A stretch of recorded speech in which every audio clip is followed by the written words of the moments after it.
It's a warm summer night, the air buzzing with the sugary scent of cotton candy and the bright, chaotic lights of a carnival. Families are laughing, kids are darting between rides, and the world feels alive, like nothing could ever go wrong.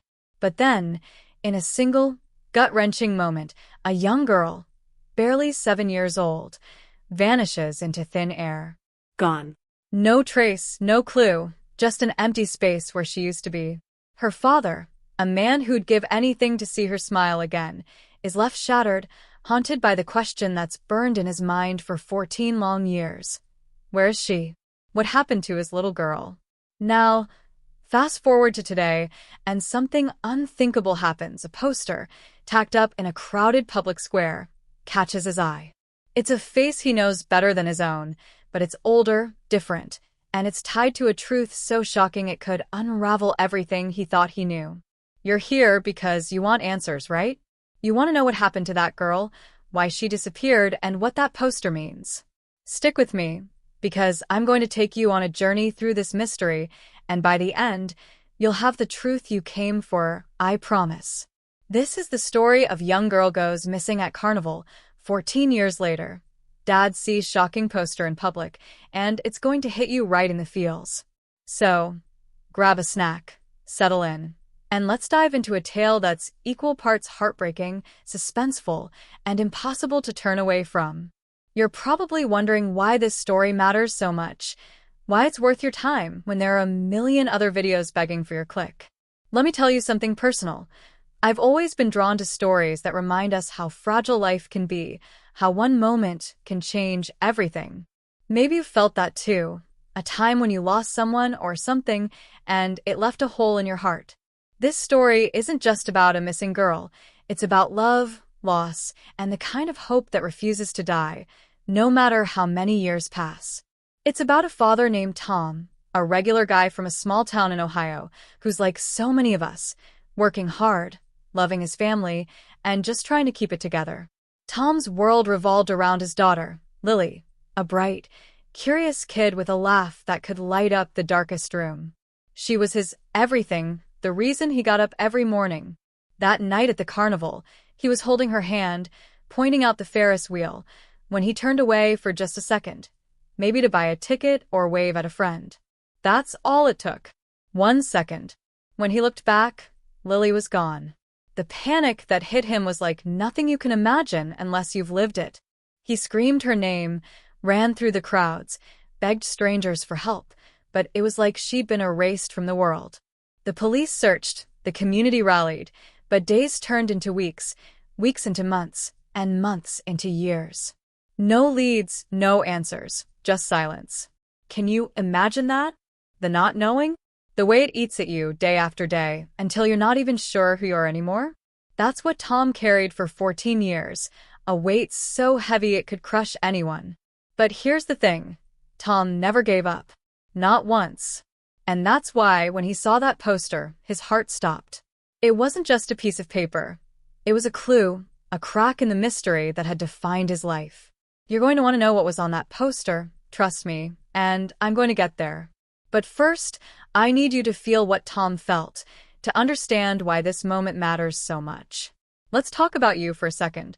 You're watching this because you love a good mystery, right? You're the kind of person who gets hooked on true crime podcasts, who stays up late binge-watching documentaries about unsolved cases. You want to piece together the puzzle, to feel that rush when the truth finally clicks into place. I get it, I'm the same way. That's why I'm telling you this story, because it's not just another case. It's a human story that'll make you think, make you feel, and maybe even make you hug your loved ones a little tighter. This isn't one of those videos where I tease you with half-truths and leave you hanging. I'm going to give you the full picture, every twist and turn, every heartbreak and hope. But I need you to stick with me, because this story is like a carnival ride itself, full of ups and downs, moments that'll make your stomach drop, and a finale that'll leave you breathless. Let's set the scene a bit more, so you can really picture it. The carnival was in Millfield, a small town where everyone knows everyone, the kind of place where kids ride their bikes until the streetlights come on and neighbors leave their doors unlocked. It was the annual county fair, the biggest event of the year, with rides, games, and a midway packed with people. Lily was so excited that night, wearing her favorite blue dress, her hair tied back with a ribbon. Tom remembers every detail, the way she tugged at his hand, begging for one more ride on the carousel. He can still hear her giggle, still see her eyes sparkling under the neon lights. That's what makes her disappearance so chilling. It wasn't a dark alley or a deserted street. It was a place full of life, surrounded by hundreds of people. How does a child vanish in a crowd like that? Was she taken? Did she wander off? The questions piled up, and the answers stayed out of reach. The police investigated everyone, carnival workers, neighbors, even Tom himself, but nothing stuck. The case went cold, and Tom was left to pick up the pieces of a life that no longer made sense. He kept Lily's room exactly as it was, her stuffed animals still on the bed, her drawings still taped to the walls.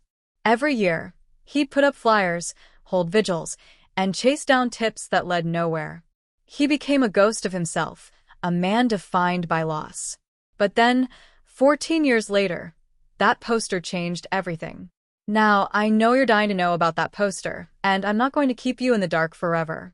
But let's pause for a moment and think about what this story is really about. It's not just a mystery, it's a mirror. It shows us how far we'd go for the people we love, how hope can be both a lifeline and a curse. It's about the things that haunt us, the what-ifs that keep us up at night. Maybe you've got your own what-ifs, your own moments you wish you could take back. That's why this story hits so hard. It's universal. We've all lost something, whether it's a person, a dream, or a piece of ourselves. Tom's story is a reminder that even in the darkest times, there's a spark that keeps us going. For Tom, that spark was Lily. Even after all those years, he never stopped believing she was out there somewhere. He'd dream about her, imagine her growing up, wonder what she'd look like at 21. Would she still love to draw? Would she still have that same infectious laugh? Those dreams kept him alive, but they also tore him apart. Every birthday, every holiday, was a reminder of what he'd lost. His friends told him to move on, to let go, but how do you let go of your child? You don't. You can't. That's why, when he was walking through that busy town square, just going about his day, that poster stopped him cold.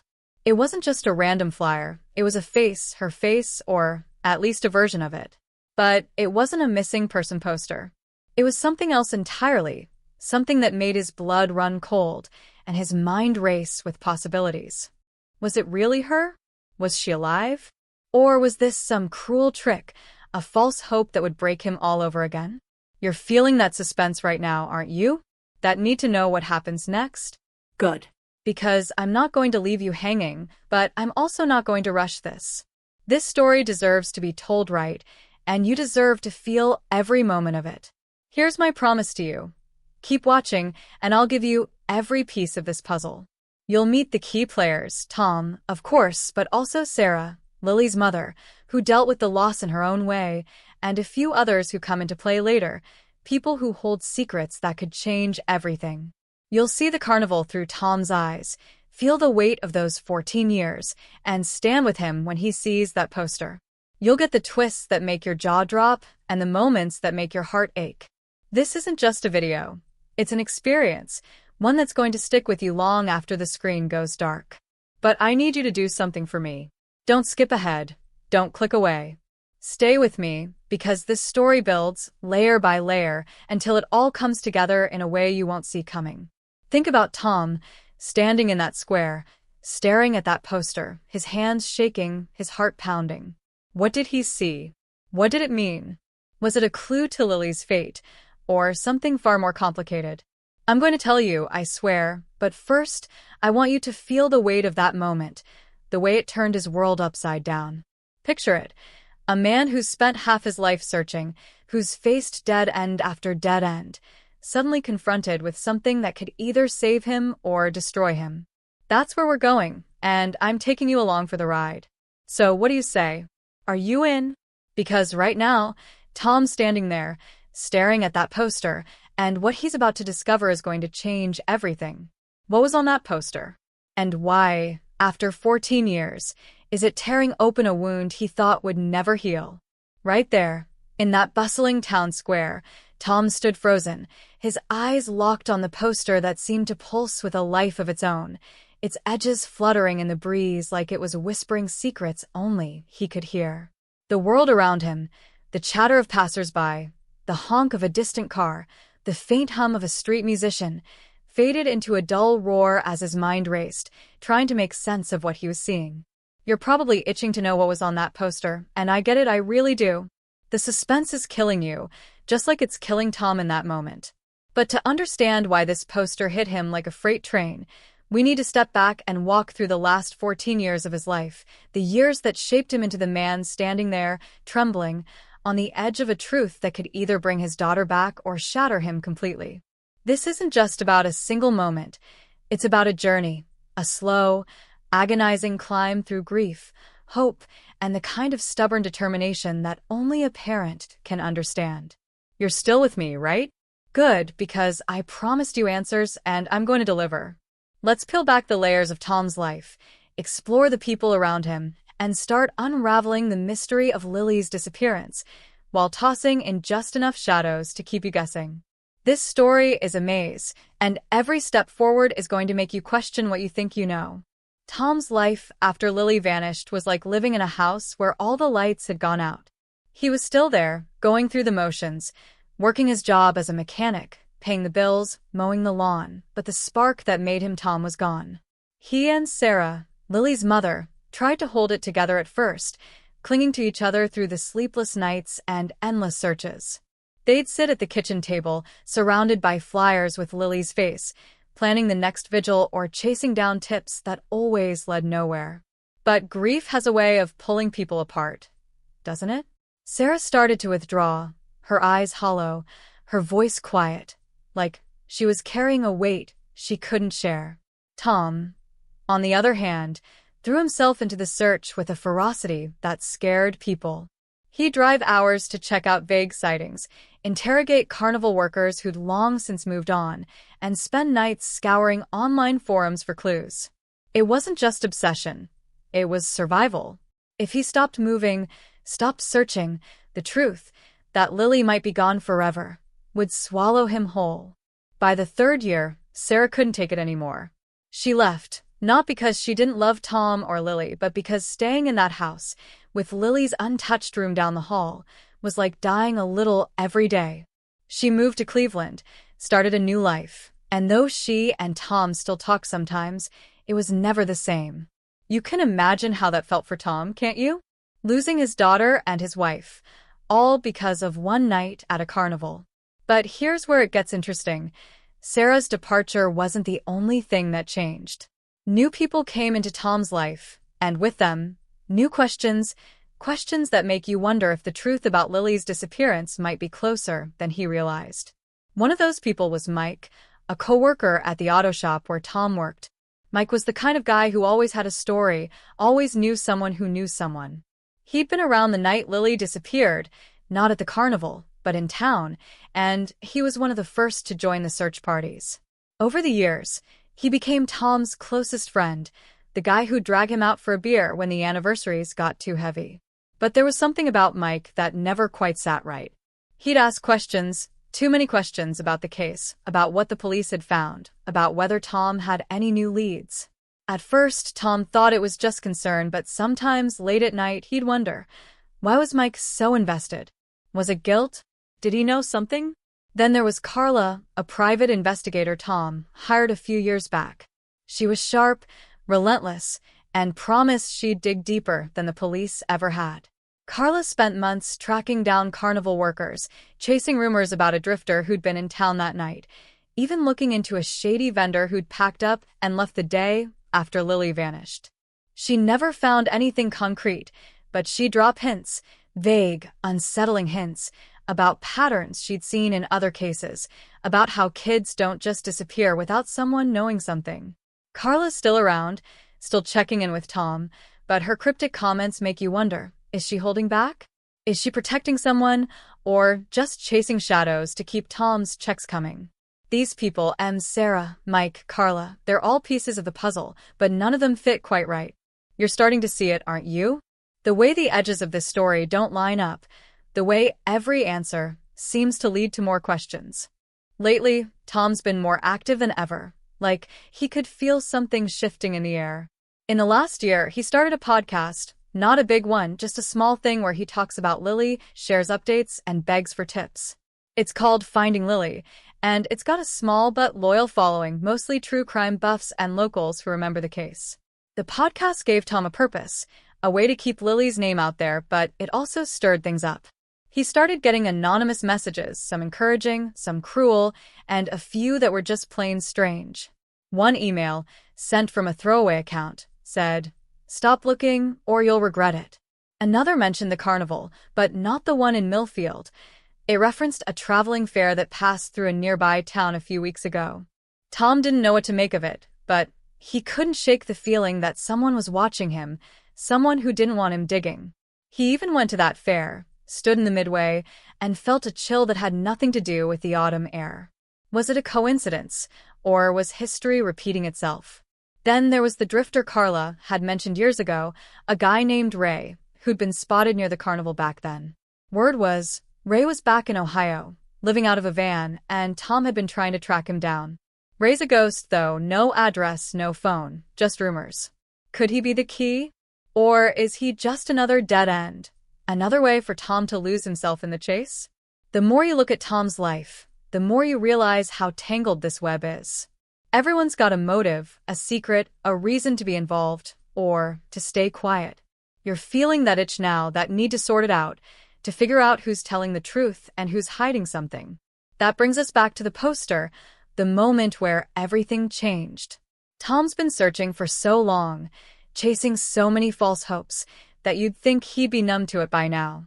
But this wasn't like the other times. This poster wasn't a flyer with Lily's face, wasn't a plea for information. It was something else, something that made his knees buckle and his breath catch in his throat. You're dying to know what it was, I can tell. Was it a photo of Lily, grown up, living a life he never knew? Was it a warning, a threat, a confession? The truth is, I'm not going to tell you just yet, not because I'm trying to tease you, but because you need to feel what Tom felt, the way the ground shifted under him, the way 14 years of pain and hope collided in a single heartbeat. This poster is the key to everything, the thread that could unravel the mystery of Lily's disappearance, but it's also a Pandora's box. Once Tom pulls that thread, there's no going back. He's standing there, in that crowded square, surrounded by people who have no idea what he's going through, and he's got a choice. Walk away, or dive headfirst into a truth that might destroy him. What would you do? Would you keep searching, even if it meant facing something you couldn't unsee? That's the question Tom's grappling with, and it's the question that's going to carry us through this story. You're hooked now, aren't you? You want to know who's behind this, what they're hiding, and whether Lily's still out there. I'm going to give you those answers, I swear, but you've got to stay with me. Because what Tom's about to do, what he's about to uncover, is going to turn this mystery upside down, and the truth is closer and darker than he ever imagined. Tom stood there in the town square, the poster staring back at him like a ghost from a life he'd lost, its presence pulling him into a whirlwind of hope and dread that made his chest tighten. You can feel it, can't you? That moment where everything hangs in the balance, where one step forward could change it all, or break you. You're probably screaming at the screen, begging to know what that poster said, what it meant, and I promise we're getting there. But right now, Tom's world is about to get a lot messier, because the path to the truth is never a straight line. It's a twisted, treacherous road full of obstacles that seem designed to keep him in the dark. As he starts to chase this new lead, unexpected barriers pop up, each one more frustrating and sinister than the last, making you wonder if someone or something is working against him. You're still locked in with me, right? I knew you would be, because this story, young girl goes missing at Carnival, 14 years later, dad sees shocking poster in public, is pulling you deeper into its web, and every step is going to crank up the suspense. Let's follow Tom as he pushes forward, only to find the ground shifting beneath him, with new secrets, betrayals, and a twist that'll leave you gasping. This is where the mystery gets real, and I need you to stick with me to see how it unravels. The moment Tom saw that poster, He knew he couldn't just walk away. It wasn't just a piece of paper. It was a lifeline, a clue that could finally lead him to Lily.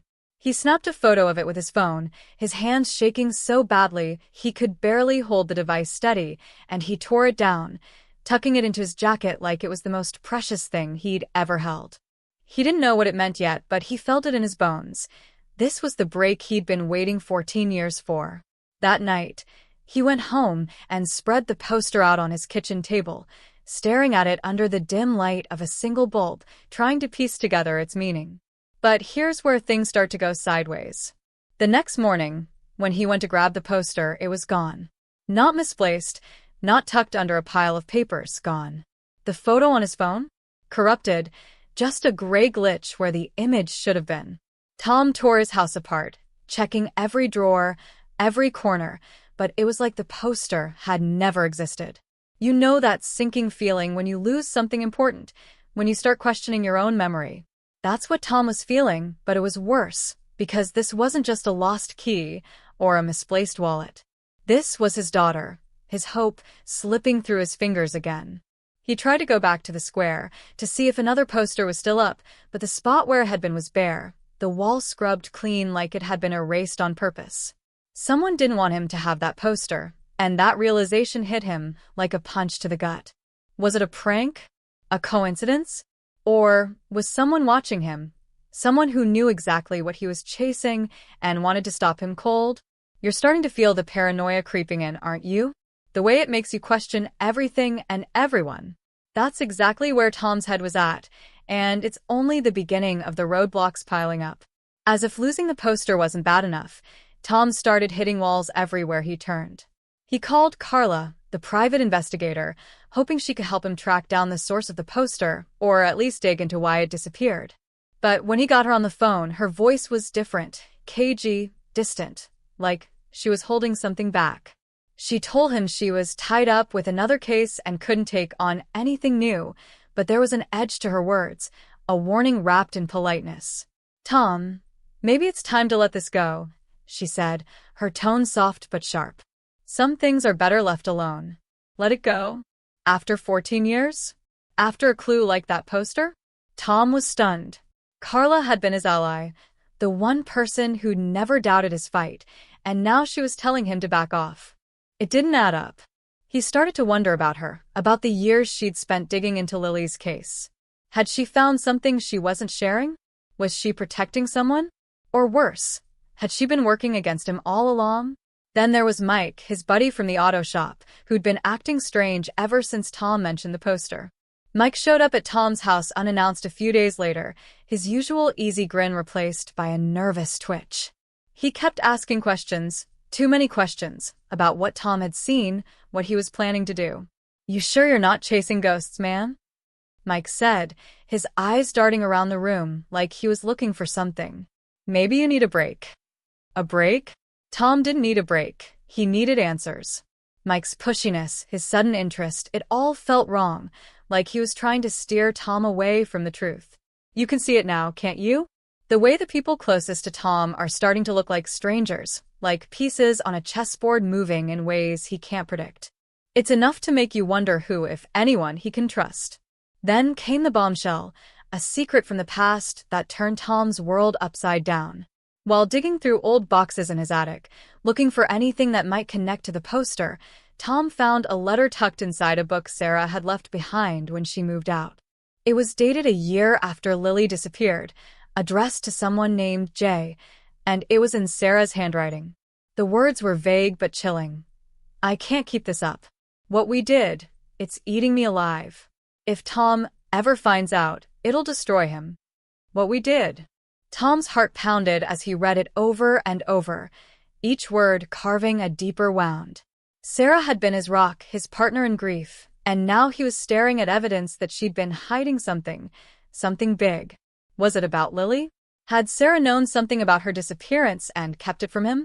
The letter didn't say, but it was enough to make Tom question everything he thought he knew about his marriage, about the night Lily vanished. He tried calling Sarah, but her phone went straight to voicemail, and the message she left was clipped, professional, like she was expecting him to call and didn't want to talk. Leave a message, I'll get back to you. Yeah, right. Tom's mind was spinning, conjuring up 1,000 possibilities, each one darker than the last. Had Sarah been involved somehow? Was Jay someone from the carnival, someone who knew what happened to Lily? Or was the letter about something else entirely, a betrayal that had nothing to do with their daughter? You're feeling that knot in your stomach now, that mix of curiosity and dread that keeps you glued to a story. Tom was drowning in it, and the more he pushed, the more the truth seemed to slip away. The tension was unbearable, and it only got worse when Tom got a new message on his podcast's tip line. It was anonymous, of course, sent from a burner email, and it was just one sentence. If you keep digging, you'll wish you hadn't.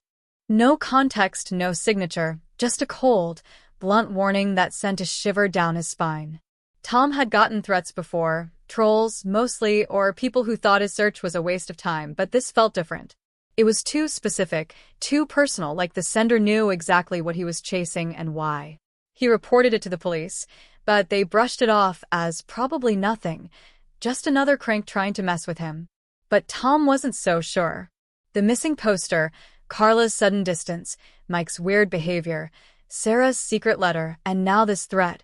It was all adding up to something, a pattern he couldn't quite see, but could feel closing in around him.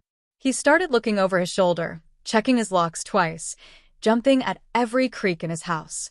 You know that feeling when you're sure someone's watching you, but you can't prove it?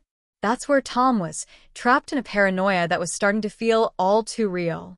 He couldn't stop, though, not now, not when he was so close. He decided to track down Ray, the drifter Carla had mentioned, the one who'd been near the carnival all those years ago.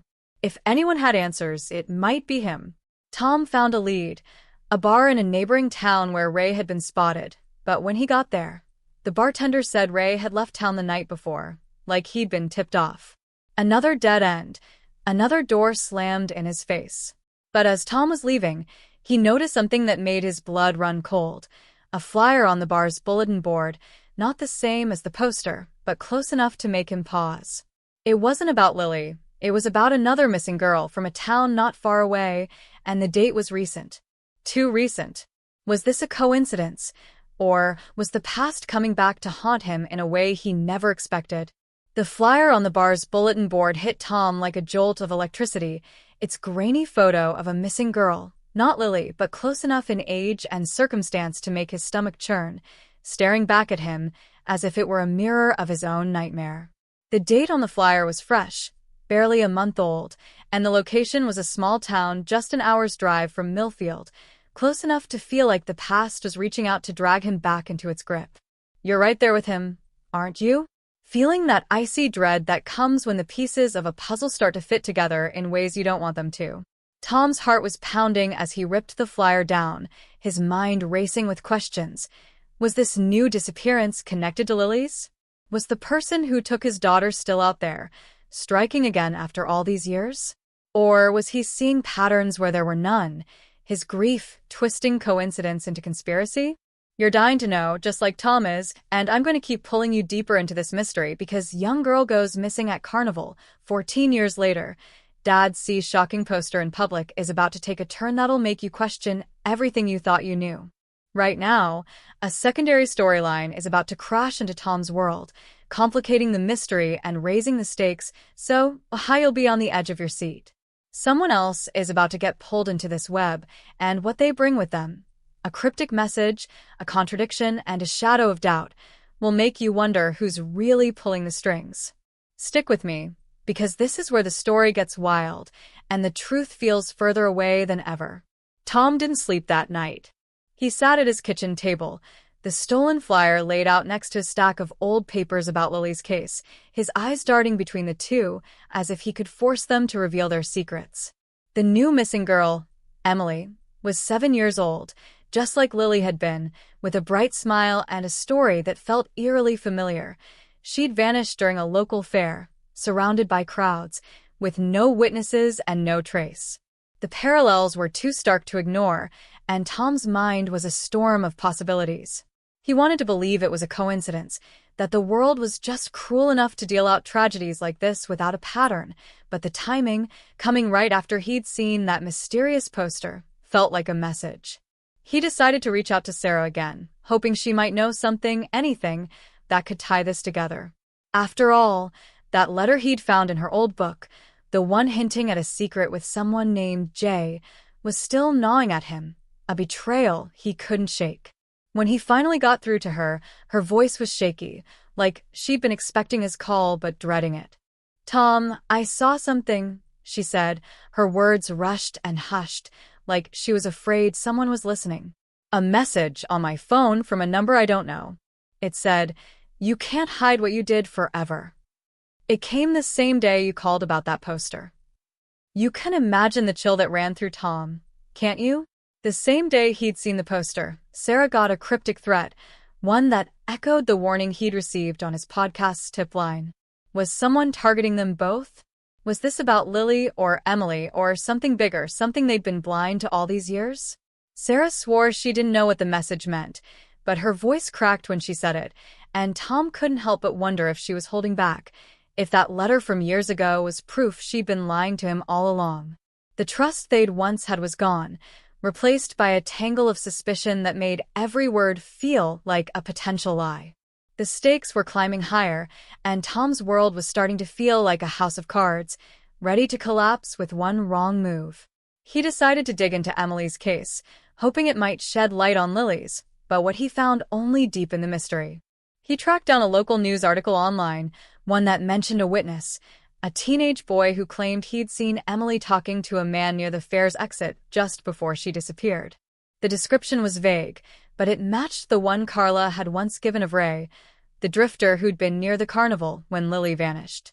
Ray, who'd conveniently left town just as Tom was closing in on him. Was Ray the link? Was he still out there, preying on kids? Or was he just a convenient scapegoat, a name that kept popping up to throw Tom off the real trail?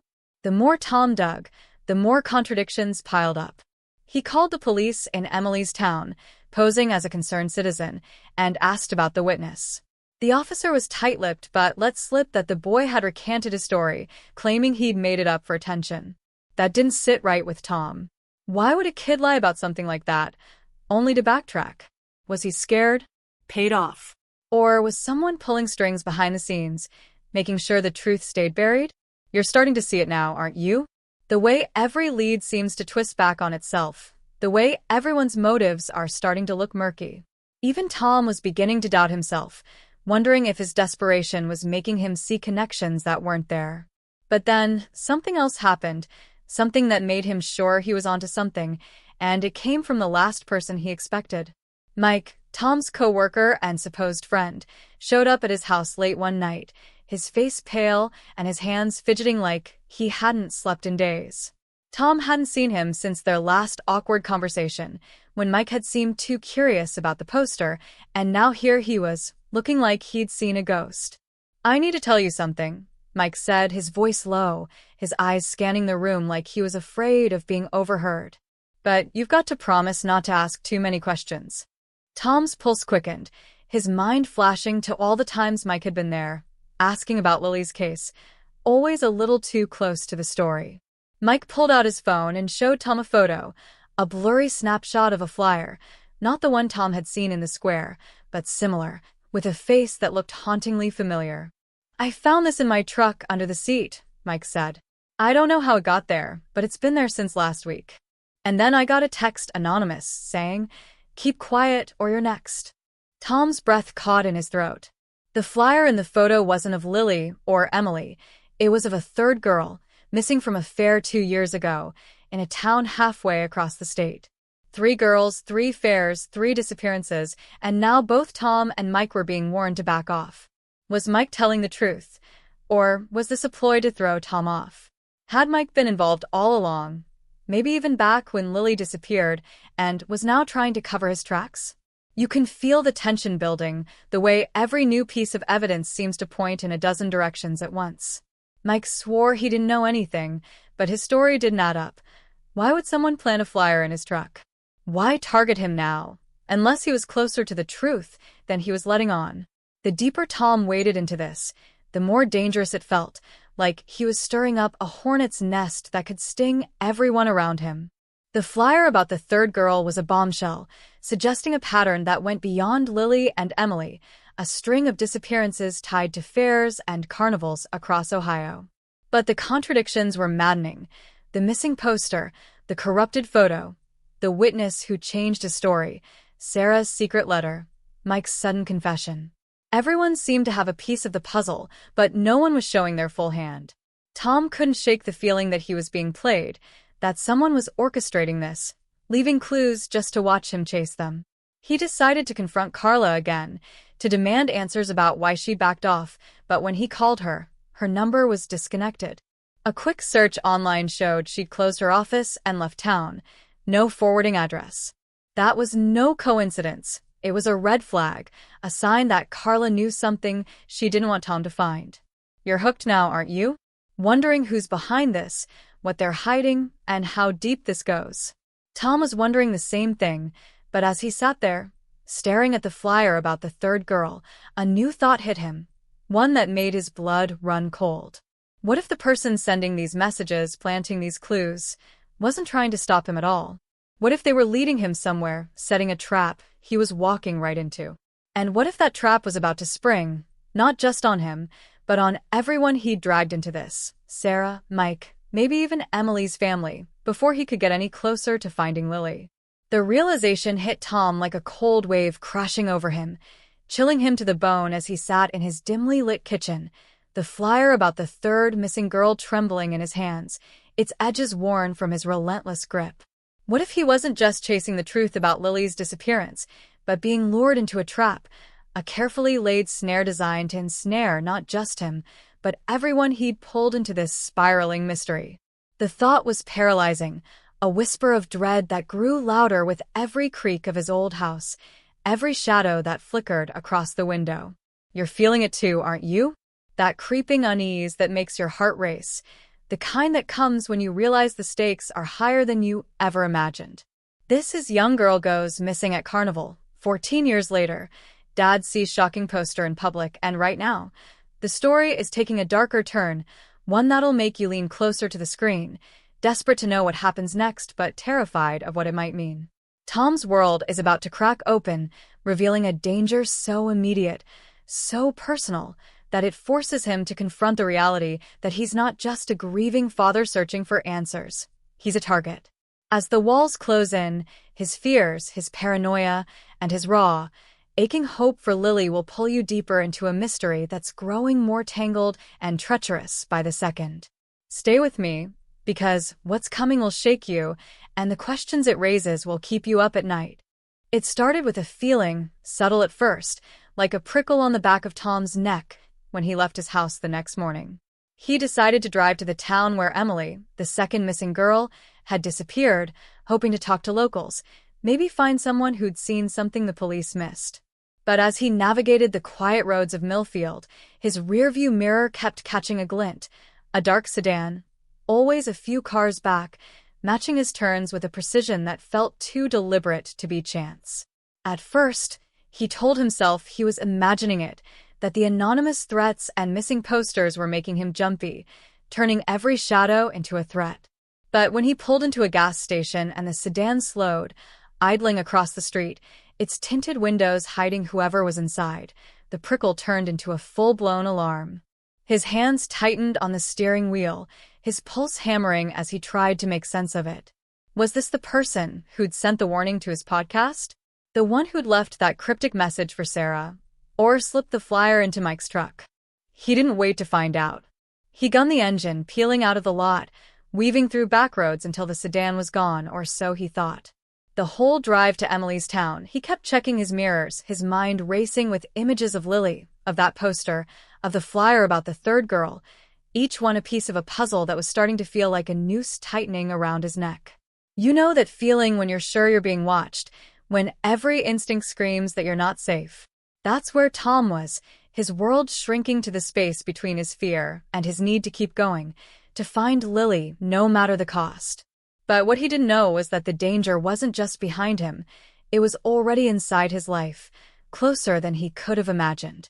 When Tom got back home that evening, exhausted from a day of dead-end conversations with shopkeepers and fair organizers who claimed they knew nothing about Emily's case, he found something that turned his unease into outright terror. His front door was ajar, just a crack, but enough to make his stomach drop. He was meticulous about locking it, especially now, with the threats and the feeling of being followed. He pushed the door open slowly, his heart in his throat, half expecting to find his house trashed or someone waiting inside. What he found was worse. On his kitchen table, where he'd left the flyer about the third missing girl, was a single photograph, one that hadn't been there when he left. It was a Polaroid, faded but unmistakable. Lily, 7 years old, in her blue dress, standing in front of the Carnival's Ferris wheel, her smile bright and carefree. It was a photo Tom had never seen before, one that wasn't in any of his albums or the police files. Scrawled across the bottom in red ink were 2 words: "Stop. Now." The room spun as Tom stared at it, his breath coming in shallow gasps. Someone had been in his house, someone who knew about Lily, who had access to a photo he'd never seen, who was close enough to leave a message that felt like a blade pressed to his throat. He stumbled to the sink, splashing cold water on his face, trying to push back the panic that was clawing at him. Who could have done this? How did they get that photo?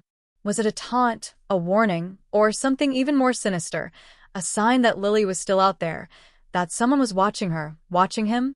The questions were suffocating, each one feeding a paranoia that was starting to consume him. He thought of Sarah, of her cryptic message about hiding something, of Mike, with his nervous eyes and that flyer in his truck, of Carla, who'd vanished just when he needed her most. Everyone was a suspect now, every shadow a threat, and Tom was starting to wonder if he'd ever really known the people around him. The emotional weight of that moment was crushing, a mix of hope and horror that tore at Tom's heart. He clutched the Polaroid, his fingers tracing Lily's face, his mind flooded with memories of her laugh, her tiny hand in his, the way she'd beg for one more bedtime story. For 14 years, he'd lived with the pain of not knowing, the endless cycle of hope and despair that came with every false lead. But this photo was different. It was proof that someone out there had answers, that Lily's story wasn't over. Yet it came with a cost, a warning so direct it made him question whether he was putting himself, or even Lily, in greater danger by pushing forward. He couldn't stop, though, not now, not when he was this close. But the fear was real, a gnawing dread that followed him like a shadow. He started sleeping with a baseball bat by his bed, checking his windows obsessively, jumping at every noise. His podcast, Finding Lily, became a double-edged sword. He poured his heart into it, begging for tips, but every episode felt like poking a hornet's nest, inviting more threats from whoever was out there. He even started to wonder about the listeners. Hundreds of strangers tuning in, some leaving comments that were too specific, too knowing, like they were part of this somehow. You can feel his isolation, can't you? The way the world he thought he knew is turning against him, making him question his own sanity. He wanted to reach out to Sarah, to ask about her message again, but what if she was part of this? What if the J in her letter was the one leaving these warnings? And Mike, could he really trust a man who'd been so quick to show up with his own suspicious flyer, acting like a victim when he might be something else entirely? The darkness of the situation deepened when Tom got a call from a number he didn't recognize, late at night, just as he was about to try to sleep. The voice on the other end was distorted, mechanical, like something out of a nightmare. "You're getting too close, Tom," it said, each word dripping with menace. "Walk away, or you won't be the only one who pays." The line went dead before he could respond, leaving him staring at his phone, his hands shaking. The only one who pays? What did that mean? Was it about Sarah, Mike, or, God forbid, Lily? The threat was no longer vague. It was a promise, a line crossed that made Tom realize this wasn't just about finding answers anymore. It was about survival. He thought about going to the police, but what could he say? He had a Polaroid, a missing poster he couldn't prove existed, and a string of threats that sounded like the ravings of a desperate man. They'd dismissed him before. They'd do it again. He was alone, trapped in a game where the rules kept changing, where every move felt like it could be his last. "You're hooked now, aren't you?" wondering who's behind that voice, what they want, and whether Tom's obsession will save Lily or destroy him. The questions are piling up, each one darker than the last, but the real kicker came the next morning when Tom woke to a new horror. Mike was gone. His truck was still in his driveway, his phone went straight to voicemail, and his house was empty, the door swinging open like an invitation to a truth Tom wasn't sure he was ready to face. Where was Mike? Was he running, hiding, or had he become the latest piece of this mystery to vanish without a trace? The empty swing of Mike's front door in the early morning light was like a silent scream, a void that echoed the hollowness Tom felt as he stood there, his breath catching in his throat, the weight of yet another disappearance pressing down on him like a physical force. Mike, his friend, his confidant, the one person who'd been there through the darkest years of searching for Lily, was gone. His truck parked in the driveway, his phone dead, his house eerily untouched except for that open door, as if he'd been plucked from the world just like Lily had been 14 years ago. Tom's mind was a storm of panic and suspicion, the distorted voice from the previous night's call still ringing in his ears, warning him that he wouldn't be the only one to pay if he kept digging. "You're right there with him, aren't you?" Your heart pounding, your mind racing, trying to piece together this spiraling mystery that's taken hold of young girl goes missing at Carnival, 14 years later. Dad sees shocking poster in public. You've been with Tom through every twist, every threat, every flicker of hope and dread, but what's coming now is going to flip everything you thought you knew upside down. A major plot twist is about to crash into this story, a revelation so shocking it'll make you question the very foundation of the mystery, the people Tom trusted, and even the truth about Lily's disappearance. Someone he never suspected is about to step into the light, carrying a secret that changes everything, and you're not going to see it coming. Buckle up, because this is where the story takes a wild, unpredictable turn, and the questions it raises will leave you reeling. Tom didn't know what to do with Mike's disappearance, but standing in that empty house wasn't going to give him answers. He called the police, his voice shaking as he explained that his friend was missing, that it might be connected to Lily's case, but the officer on the line sounded skeptical, promising to look into it with the same half-hearted tone they'd used for years. Tom knew he was on his own, just like always, but the fear was different now, sharper, more immediate, as if the danger that had been lurking in the shadows was finally stepping into view. He went back home, the Polaroid of Lily with its chilling stop. Now, message burning a hole in his pocket, and tried to make sense of it all. The flyer about the third missing girl, the threats to him and Sarah, the sedan that had followed him, Mike's sudden vanishing. Every piece felt like part of a larger picture, but the edges wouldn't align. He was about to call Sarah again, to demand she explain the letter he'd found, when his phone buzzed with a new email sent to the Finding Lily podcast's tip line. The subject line was blank, and the sender was anonymous, but the message was a single sentence. "Meet me at the old Carnival grounds at midnight. Come alone." Tom's first instinct was to delete it, to write it off as another trap, but something stopped him.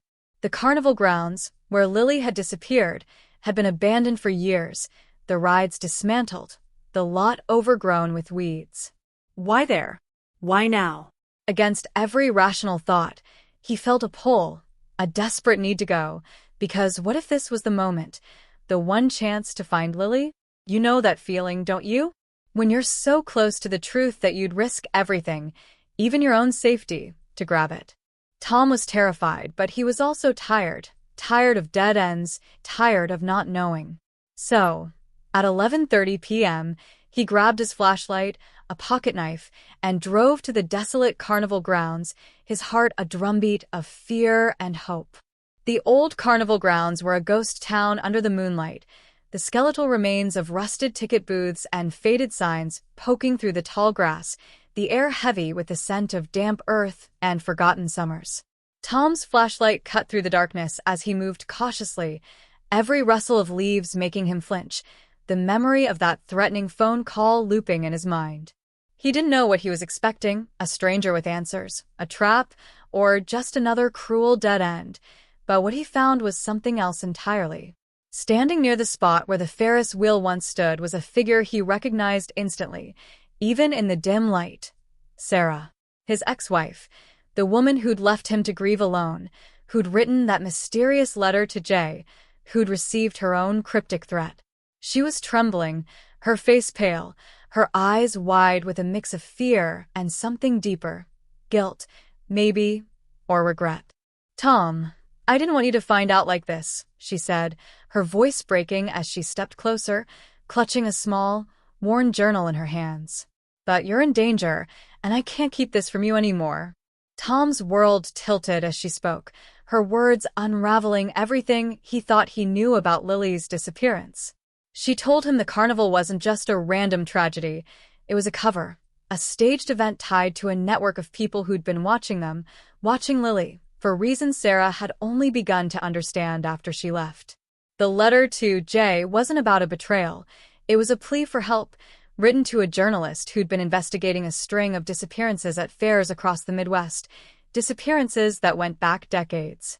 Sarah had stumbled onto the truth a year after Lily vanished, but by then, she was too scared to tell Tom, too scared of the people who'd made it clear they'd destroy anyone who got too close. "They took her, Tom," Sarah whispered, tears streaming down her face. "Not some drifter, not Ray. It was them. And they're still watching us. You're reeling right now, aren't you? The mystery you thought was about a single night, a single girl, just exploded into something far bigger, far darker.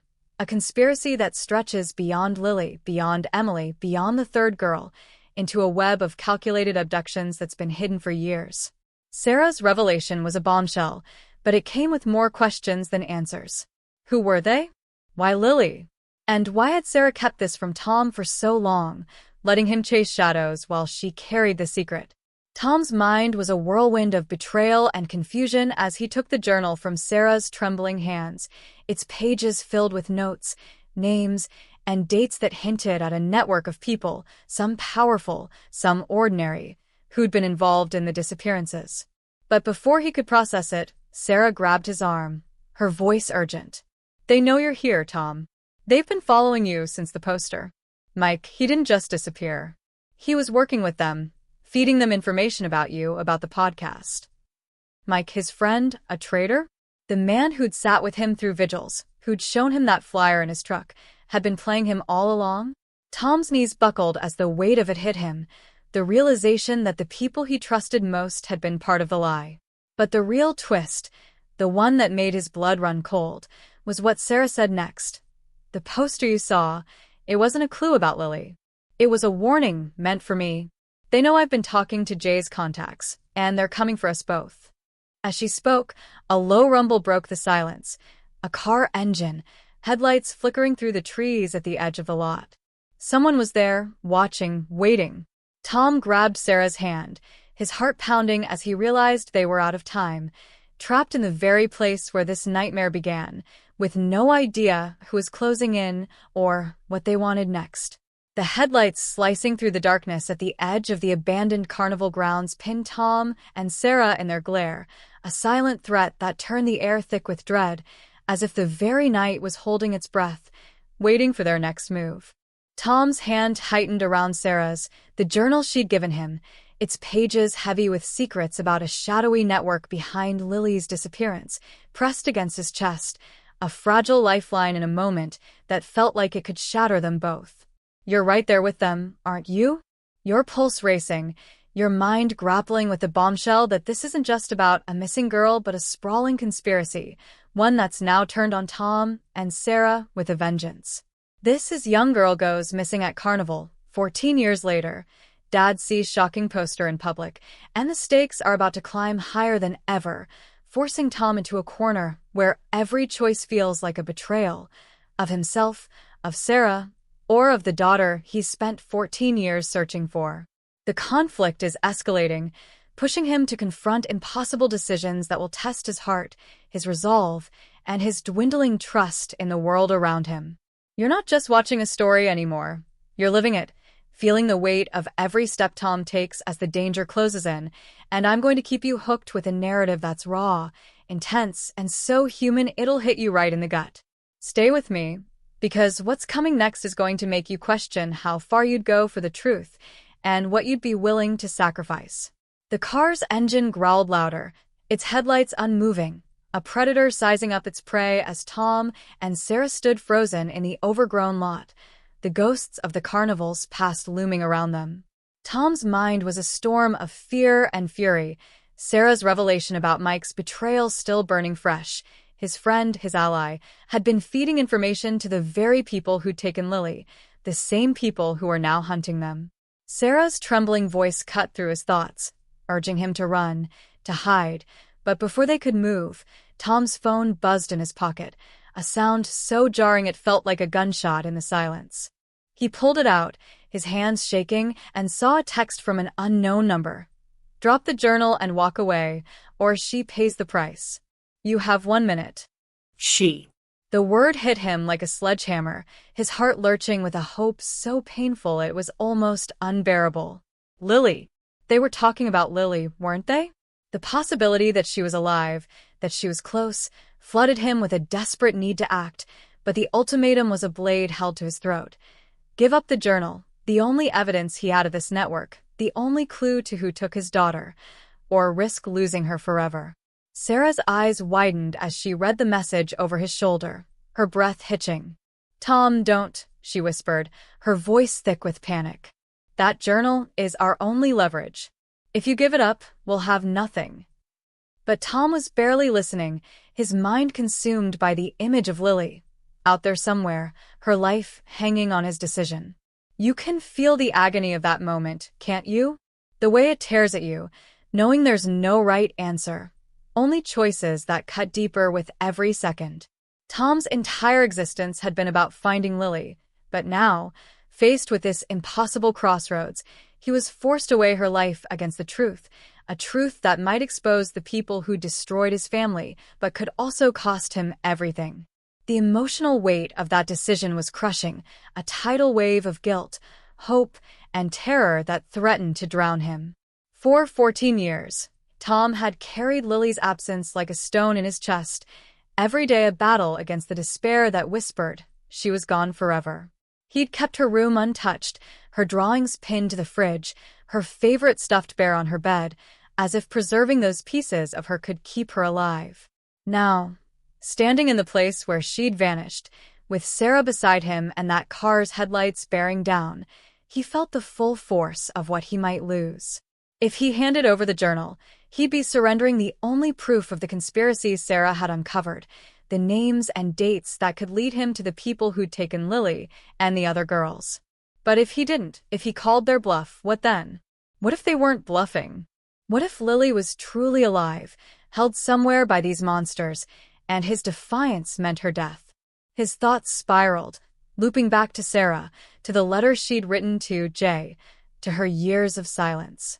Could he trust her now, after she'd hidden so much? She was begging him to keep the journal, to fight, but her eyes held a flicker of something else. Fear, yes, but also a shadow of guilt that made him wonder if she was still keeping secrets. And Mike, God, Mike. Had he known about this ultimatum? Was his disappearance a punishment for betraying Tom, or had he run to save himself, leaving Tom to face this alone? The paranoia was suffocating, wrapping around Tom like a vice, making him question every choice, every person, every moment that had led him here. You're feeling it too, aren't you? That desperate need to know who's telling the truth, who's pulling the strings, and whether Tom's hope for Lily is a lifeline or a trap. Tom's minute was ticking down, the car's engine revving slightly, a reminder that time was running out. He turned to Sarah, his voice raw with emotion, and demanded answers. Why didn't you tell me sooner? Why did you let me chase ghosts while you knew about this network? Sarah's face crumpled, tears spilling as she tried to explain. She'd been terrified, she said, not just for herself but for Tom, for what would happen if he got too close. The journalist, Jay, had warned her that the people behind the disappearances were untouchable, powerful, connected, with eyes everywhere. She'd stayed silent to protect him, to keep him from becoming a target, but now, with the poster, the threats, and Mike's betrayal, it was clear they'd been watching all along. Her words were a knife, cutting through the fragile trust Tom had clung to, forcing him to confront another impossible choice. Believe Sarah, his ex-wife, the mother of his child, or assume she was part of the lie, manipulating him even now.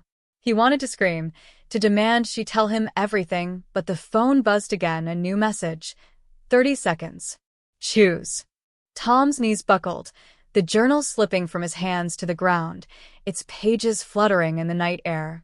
He thought of Lily's smile, her laugh, the way she'd hug him so tight it felt like she'd never let go. He thought of the years he'd spent searching, the life he'd lost, the man he'd become. Give up the journal, and he might save her, if she was even alive. Keep it, and he could expose the truth, but at what cost? The headlights flashed, a final warning, and Tom's heart pounded as he bent to pick up the journal, his fingers trembling, his mind screaming that there was no way out. But then, from the darkness beyond the car, a new sound, a footstep, heavy and deliberate, followed by a voice, low and familiar, cutting through the night like a blade. Tom, don't do it. It was Carla, the private investigator who'd vanished, stepping into the light with a gun in her hand and a look in her eyes that said she wasn't there to help. What was she doing here? And whose side was she really on? Carla's voice sliced through the tense night air at the abandoned carnival grounds, her words, Tom, don't do it, hanging like a guillotine over the impossible choice gripping Tom's heart, the journal in his trembling hands representing both the truth about Lily's disappearance and the potential cost of her life. The headlights of the car still pinned him and Sarah in their relentless glare, the engine's low growl a constant reminder of the unseen threat closing in, while Carla's sudden appearance, gun in hand and eyes cold with purpose, sent a jolt of confusion and betrayal through Tom's already fraying nerves. You're feeling it, aren't you? The pulse-pounding urgency, the gut-wrenching fear that everything Tom's fought for is about to unravel in a way he never saw coming. This is young girl goes missing at Carnival, 14 years later. Dad sees shocking poster in public, and we're hurtling toward the climax, where the true scale of the conspiracy behind Lily's disappearance is about to explode into view, revealing a web so vast, so insidious, it dwarfs everything Tom thought he was up against. The stakes are sky-high. The danger is palpable, and a shocking betrayal from someone he trusted will turn his world upside down, forcing him to confront not just the people who took his daughter, but the depths of his own resolve. You're locked in now, riding this wave of suspense with me, and I'm going to keep you on the edge of your seat as this fast-paced, emotionally charged chapter unfolds, pulling you deeper into a story that's as human as it is heart-stopping. Let's dive into the chaos, because what's coming next is going to hit like a freight train. Tom's mind reeled as he stared at Carla, the private investigator he'd hired years ago, the woman who'd promised to dig deeper than the police, now standing before him with a gun and a look that screamed she wasn't there to save him. Sarah's grip on his arm tightened, her breath shallow, her earlier confession about the network behind Lily's disappearance still echoing in his ears, a network of powerful, untouchable people who'd orchestrated abductions at fairs across the Midwest for decades. The journal, its pages filled with names, dates, and cryptic notes, was his only proof, and the anonymous text demanding he drop it or risk Lily's life was a ticking clock, its 30-second deadline nearly gone. Carla, what the hell are you doing? Tom's voice cracked, raw with betrayal, his eyes darting between her gun and the car's headlights, the journal burning in his hands like a live wire. Carla's expression was unreadable, her voice steady but laced with an edge that made his skin crawl. You were always too stubborn, Tom. You should have stopped when I told you to. Her words landed like a punch, confirming what he'd feared. Carla hadn't just abandoned him when she closed her office and left town. She'd been working against him, feeding information to the very people she'd claimed to investigate. The realization was a knife to the gut, twisting deeper as she stepped closer, her gun trained on him, her eyes flicking to Sarah with a flicker of contempt. You both think you can expose them, but you have no idea how big this is, she said, her voice dropping to a whisper. This isn't just about Lily. It's about dozens of kids, taken over years, for reasons you can't even imagine. And they'll kill you, your ex-wife, anyone who gets in their way, without blinking. Tom's heart pounded, the scale of the conspiracy crashing over him like a tidal wave. Dozens of kids, a network spanning decades, and Carla, the one person he'd trusted to help him find Lily, was part of it. You can feel the betrayal, can't you? The way it rips through you, making you question every ally, every moment that led to this. The car's engine revved, a sharp reminder that they were out of time, and Tom's mind raced, torn between the ultimatum and Carla's chilling revelation. Drop the journal, and he might save Lily if she was alive, but lose the only evidence that could bring her captors down. Keep it, and he'd be defying not just the anonymous texter, but a conspiracy so vast it had swallowed countless lives. Sarah's voice broke through his panic, urgent and pleading. Tom, we can't trust her. She's one of them. We have to run now. But before they could move, Carla raised her gun higher, her face hardening. You're not going anywhere, she said, and then, in a move that made Tom's blood run cold, she pulled a phone from her pocket and spoke into it, her words clipped and professional. They're here. Move in. The car's doors opened, and two figures stepped out, their silhouettes tall and menacing, their faces hidden in the shadows. Tom's breath caught as he realized the trap had snapped shut. Not just a warning, not just a threat, but a coordinated ambush, with Carla at its heart.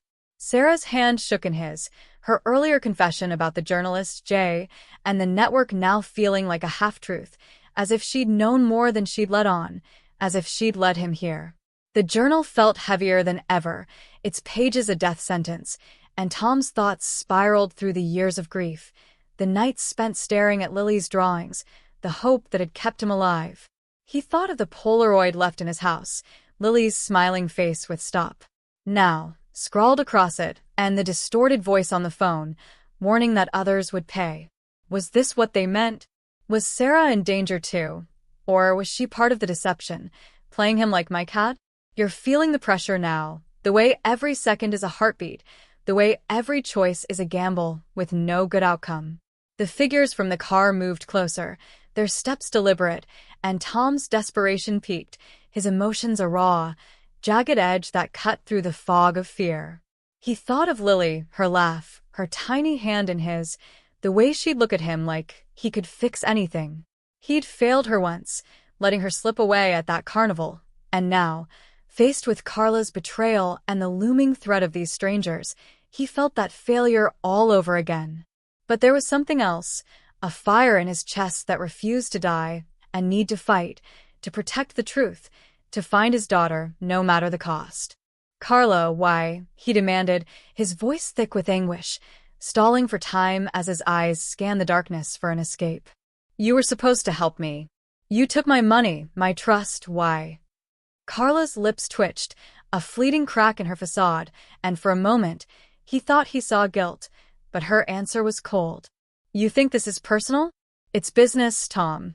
They pay better than you ever could, and they don't stop until they get what they want. You were a job, nothing more. Her words were a final blow, stripping away the last shred of faith he'd had in her, but they also lit a spark of clarity. This wasn't just about Lily anymore. The network Carla described, the one Sarah had hinted at, was a machine fueled by money, power, and secrets so dark they'd buried dozens of lives. Tom's podcast, his search, his refusal to give up had made him a threat, not just to a few criminals, but to an empire that thrived in the shadows. You can feel the scale of it, can't you? The way it makes your skin crawl, knowing this isn't a simple crime but a monster with tentacles everywhere. As the figures closed in, one of them spoke, a voice Tom didn't recognize, but that carried an authority that chilled him. Hand over the journal, and we might let you walk away. Might. The word was a taunt, a lie, and Tom knew it. He looked at Sarah, her face a mask of terror, and realized he had seconds to decide, not just about the journal, but about her.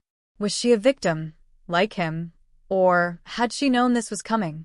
The journal was his only leverage, but giving it up might buy time, might keep them alive long enough to find another way. His heart screamed to fight, to run, to tear the world apart for Lily, but his head knew they were outnumbered, outgunned, with Carla's betrayal sealing their fate. He took a step back, pulling Sarah with him, his mind racing for a plan, when a new sound broke the tension, a sharp crack, like a branch snapping, from the woods behind them. The figures froze, Carla's gun wavered, and Tom's breath caught as he realized someone else was out there, watching, waiting. Was it help, another trap, or something worse? The journal slipped in his sweaty grip. Sarah's whispered plea to run clashed with the stranger's demand to surrender, and Carla's eyes darted to the woods, her composure cracking. In that moment, Tom knew the conspiracy was bigger than he'd ever imagined, its players more numerous, its reach suffocating, and the choice he made next would either bring him closer to Lily or end everything, right there, in the shadow of the carnival where it all began. The sharp crack from the woods behind the abandoned carnival grounds shattered the suffocating standoff, a sound that froze the menacing figures from the car, made Carla's gun waver, and sent a surge of adrenaline through Tom's veins as he clutched the journal, its pages a ticking bomb in his hands, the only evidence of the sprawling conspiracy that had stolen his daughter Lily and countless others. Sarah's whispered plea to run was drowned out by the pounding of Tom's heart, his eyes darting between Carla, his betrayer, the private investigator who'd sold him out to a network of untouchable predators, and the shadowy strangers demanding he surrender the journal or face a fate worse than death. You're right there with him, aren't you? Your chest tight, your breath shallow, every nerve screaming as young girl goes missing at Carnival. 14 years later, Dad sees shocking poster in public rockets toward its climax, a heart-stopping collision of truth, betrayal, and desperation that's been building for 14 agonizing years. This is it, the moment where the mysteries unravel, where Tom confronts the darkness head-on in a battle that's as psychological as it is physical, a fight for Lily, for justice, for the life he lost. The tension is unbearable, the stakes are life and death, and just when you think you've got it figured out, one final twist will hit you like a thunderbolt, leaving you stunned and breathless. Stay with me, because this climax is going to be a roller coaster of emotion and suspense, and you won't believe where it lands. Tom's instinct screamed to bolt, to grab Sarah and disappear into the woods, but the journal was his lifeline to Lily, the only proof of the network Carla had revealed, a machine of money and power that had been abducting children for decades, hiding behind the chaos of fairs and carnivals. He couldn't let it go, not when he was this close, not when the anonymous text had hinted Lily might still be alive, her life hanging on his choice. The figures from the car stepped closer, their faces still hidden, but the one who'd spoken before raised a hand, his voice calm but laced with menace. "Time's up, Tom. Drop it, or we take it, and her." Her. The word was a dagger, twisting in Tom's chest, fueling a hope so raw it blinded him to the danger. Sarah's grip on his arm was bruising, her eyes wild with fear, but before Tom could decide, the crack from the woods was followed by a shout, a man's voice, familiar yet out of place, cutting through the night. "Carla, stand down." It was Mike, alive, his silhouette emerging from the trees, a gun in his hand, his face a mask of grim determination. Tom's heart lurched, his mind reeling from the shock. Mike, who'd vanished, who Sarah claimed had betrayed them, was here, aiming at Carla, his voice steady but his eyes flickering with something Tom couldn't read, guilt, maybe, or desperation. Carla's composure cracked, her gun swinging toward Mike, and in that split second, the standoff erupted into chaos. The figures from the car drew weapons, Sarah screamed, and Tom dove for cover behind a rusted ticket booth. The journal clutched his chest, his mind a whirlwind of questions. Was Mike really a traitor, or was he playing a deeper game? Had he been working against the network all along, or was this another trap? You can feel the intensity, can't you? The way every second is a heartbeat, every movement a gamble, as the truth teeters on the edge of a knife. The carnival grounds became a battlefield, the darkness splintered by flashes of gunfire, the air thick with shouts and the metallic tang of fear. Tom crouched low, Sarah beside him, her breath ragged as she whispered apologies, her earlier confession about the network now feeling like a prelude to this nightmare. "I should have told you everything," she said, her voice breaking. "Jay tried to warn me, but they got to him first. Tom wanted to demand answers, to know who they were, but there was no time. Mike was trading shots with Carla and the strangers, his voice rising over the chaos, yelling at Tom to run, to get the journal to someone named Elliot, a contact Jay had trusted. Tom's head spun. Elliot? Another name, another piece of the puzzle, but the mention of it seemed to enrage Carla, who fired wildly, her face contorted with a fury that betrayed her calm facade. "You'll ruin everything," she screamed, and in that moment, Tom saw the truth in her eyes. She wasn't just a hired gun. She was invested, deeply, personally, as if the network wasn't just her employer but her life. He scrambled to his feet, pulling Sarah with him, dodging through the overgrown lot toward the woods, the journal his only weapon, its pages a map to the heart of the conspiracy. But as they ran, a bullet grazed his arm, a searing pain that made him stumble, Sarah catching him before he fell. The figures were closing in, their footsteps heavy, and Mike's shouts were growing fainter, as if he was losing ground.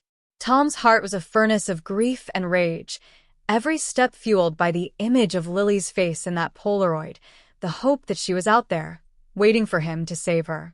"You're living this with him, aren't you?" The desperation, the terror, the refusal to give up even when the odds are impossible. They reached the edge of the woods, the gunfire fading but the danger still suffocating, when Tom's phone buzzed again, a new message from the unknown number. "You can't outrun us. Give up, or she's gone forever." Attached was a photo, grainy but unmistakable. Lily, older now, her face gaunt, her eyes hollow, standing in a room Tom didn't recognize, a figure in the background watching her. The sight was a lightning bolt, a confirmation that she was alive, but a dagger that she was in their hands. Tom's knees buckled, Sarah's gasp echoing his own, and for a moment, he was paralyzed, the journal slipping from his grasp, the weight of 14 years crashing down. But then, from behind, a new voice, soft, deliberate, and chillingly familiar, stopped him cold. "You should have listened, Tom." It was Ray, the drifter, the ghost Carla had chased years ago, stepping out from the trees, his weathered face lit by the moonlight, a smile curling his lips that was anything but kind. Tom's blood ran cold as Ray picked up the journal, flipping through it with a casualness that belied the chaos around them. "You thought this was about a few missing kids," he said, his voice low, almost amused. "This is about control, Tom. Power. People like you, like Lily. You're just collateral." The twist hit like a tsunami. Ray wasn't a bystander, not a suspect, but the architect, the mastermind behind the network, hiding in plain sight for years, using Carla, Mike, even Sarah's fear to keep Tom spinning in circles. Sarah's face drained of color, her whispered no barely audible, as if she'd suspected but never known the full truth. Ray's smile widened, and he raised a radio to his lips, speaking softly. "Bring her out." From the shadows, another figure emerged, dragging a girl, Lily, unmistakably Lily, her eyes meeting Tom's with a mix of recognition and despair. But before Tom could scream her name, Ray pressed a gun to her head, his voice a final, devastating blow. "One last choice, Tom. The journal, or your daughter. Now." And in that heartbeat, as Tom stared into Lily's eyes, the world stopped, the conspiracy's true scale laid bare, and the fight for her life became a battle he might not survive. The air in the abandoned carnival grounds was thick with tension, the moonlight casting long shadows as Ray's gun pressed against Lily's temple, his cold, calculating eyes locked on Tom, the journal in his hand a symbol of the conspiracy that had torn countless lives apart. Lily's gaze, filled with a haunting mix of recognition and despair, pierced Tom's heart, anchoring him to the moment he dreamed of for 14 years, seeing his daughter again, alive, but now at the mercy of a monster who'd orchestrated a network of abductions with chilling precision. Sarah's trembling form beside him, her whispered apologies drowned by the pounding of Tom's pulse, only deepened the weight of the choice Ray had forced upon him: surrender the journal, the only evidence of the network's crimes, or watch his daughter die. "You're right there with Tom, aren't you? Your heart in your throat, your emotions raw, As young girl goes missing at Carnival, 14 years later, Dad sees shocking poster in public reaches its final resolution, a moment that weaves together every thread of mystery, betrayal, and hope into a tapestry that's as heartbreaking as it is unforgettable. This is the end, but it's not just a conclusion.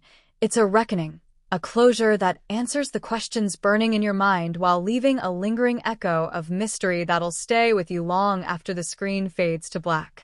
I've taken you through this roller coaster, and now, as we wrap up every loose end, I'm going to deliver an ending that's emotionally powerful, reflective, and so human it'll hit you right in the soul. Let's step into this final chapter, where Tom's fight for Lily becomes a legacy that changes everything. Tom's world narrowed to Lily's face, her eyes a mirror of the 7-year-old he'd lost, now carrying the weight of years stolen by the network Ray commanded, a machine of power and greed that had used children like Lily as pawns in a game Tom could barely comprehend. The journal, its pages filled with names, dates, and the dark truth of decades of abductions, was his only leverage, but Ray's ultimatum was a noose, tightening with every second. Tom's mind flashed through the betrayals that had led him here: Carla, who'd sold him out; Mike, whose loyalty was a lie until his final stand; Sarah, whose secrets had kept him in the dark. But none of that mattered now. Only Lily, standing before him, her life hanging on his choice. His voice broke as he spoke, raw with a love that had never wavered. "Ray, take the journal. Just let her go." Ray's smile was a predator's, triumphant but wary, as he gestured for Tom to toss it. Tom hesitated, his heart screaming that this was a trap, that Ray would never let them walk away, but the sight of Lily, so close after so long, was a pull he couldn't resist.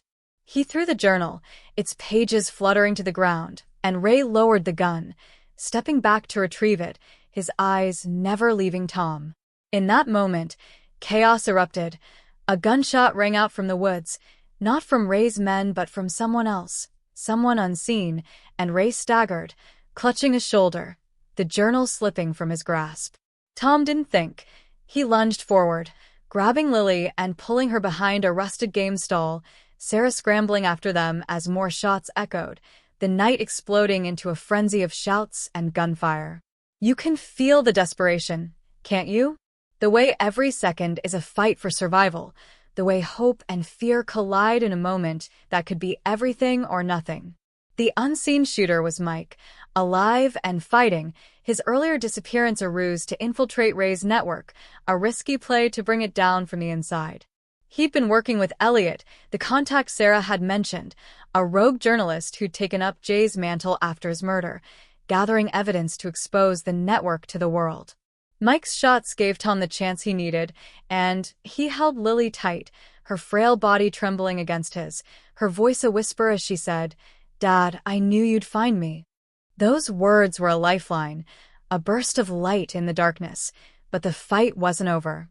Ray's men returned fire, and Tom, Sarah, and Lily crawled through the underbrush, dodging bullets, the journal lying in the open, a prize neither side could afford to lose. Tom's arm burned from the earlier graze, his body screaming with exhaustion, but his soul was alight with a fire that had carried him through 14 years of grief. He whispered to Lily, promising he'd never let her go again, and to Sarah, vowing they'd end this together. Mike's voice cut through the chaos, shouting for them to run, to get to Elliot, who was waiting at a safe house with a network of allies ready to publish the journal's contents. But as they broke through the woods, a final betrayal struck. Carla, wounded but alive, emerged from the shadows, her gun trained on Sarah. "You think you can ruin us?" she snarled, her face twisted with a zeal that revealed her true allegiance, not just to Ray, but to the ideology of the network, a belief in their right to control, to take. Sarah pushed Tom and Lily forward, screaming for them to go, and before Tom could stop her, she tackled Carla, the two women collapsing in a struggle as another shot rang out, this one final, leaving Tom frozen, unsure who'd survived. Tom and Lily stumbled into the safe house hours later, battered and bleeding, the journal clutched in Tom's hands, retrieved in the chaos as Mike held off Ray's men. Elliot was there, a wiry man with haunted eyes, already uploading the journal's contents to a secure server, broadcasting the names of politicians, businessmen, and operatives who'd funded and protected the network for decades. Ray was dead, killed in the firefight, and Mike had vanished again, his fate unclear, a ghost who'd given everything to give Tom this chance. Sarah's fate was a wound Tom couldn't bear to touch. She hadn't made it to the safe house, and the silence, where her presence should have been, was a grief he'd carry forever. But Lily was alive, sitting beside him, her hand in his, her survival a miracle that felt both like victory and a reminder of all they'd lost. The network was exposed, its leaders scrambling as the world woke to the truth, but Tom knew it wasn't over. There were others out there, shadows who'd slipped away, waiting for their moment to rebuild. He looked at Lily, now 21, her face a map of pain and resilience, and vowed to protect her, to help her heal, to be the father she needed. The Finding Lily podcast became a beacon, its final episode a call to action, urging listeners to keep searching for the other missing children, to hold the powerful accountable. You're feeling the weight of it, aren't you? The bittersweet triumph, the closure that comes with answers but leaves scars that never fade. Tom found peace, in a way, in Lily's arms, in the knowledge that he'd fought for her. But the cost, Sarah, Mike, the years lost, was a shadow that lingered. As the dust settled, Elliot handed Tom a letter, found among Jay's old files, written in Sarah's handwriting, dated the day she'd left him. It was an apology, a confession that she'd known about the network but stayed silent to protect him, a promise that she'd always love him and Lily. Reading it, Tom wept, the final piece of his heart breaking and mending at once, a closure that was both painful and freeing. But the last twist, the one that keeps you thinking, came as he tucked the letter away. Lily, sitting quietly, pulled a small, worn bracelet from her pocket, one Tom recognized from the night she disappeared, its beads faded but intact. "They gave it back to me," she said, her voice soft. "The people who let me go." Let her go? The words hung in the air, a mystery within the resolution, a hint that someone within the network, someone still out there, had chosen to free her, to lead Tom to the truth, for reasons they might never know. Was it guilt? A crack in the machine? Or a calculated move in a game that wasn't over? Tom held Lily closer, the bracelet a reminder that some questions would linger, that the fight for truth was never truly done. You're left with that, aren't you?